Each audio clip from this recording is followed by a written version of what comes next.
3 ستمبر 1947 تک دہلی کے نواحی دیہات میں بھی فسادات شروع ہو چکے تھے اور جلد ہی دہلی شہر بھی ان کے لپیٹ میں آ گیا، یعنی اب دہلی میں بھی مسلمانوں کا قتل عام شروع ہو چکا تھا۔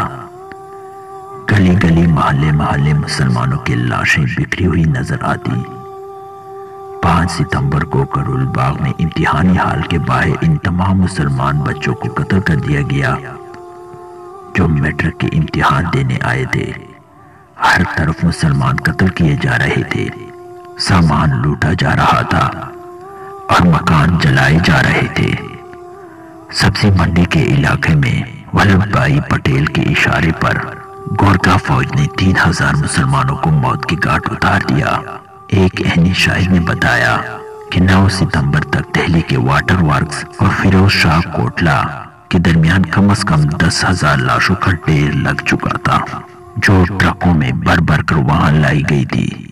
شام کو 7 بجے ان تمام لاشوں کو پٹرول ڈال کر جلا دیا گیا۔ اس جلتی ہوئی انسانی جسموں کے الاؤ کی روشنی دور تک دیکھی جا سکتی تھی۔ 4 اور 14 ستمبر کے درمیان 20 سے 25,000 مسلمان مارے جا چکے تھے۔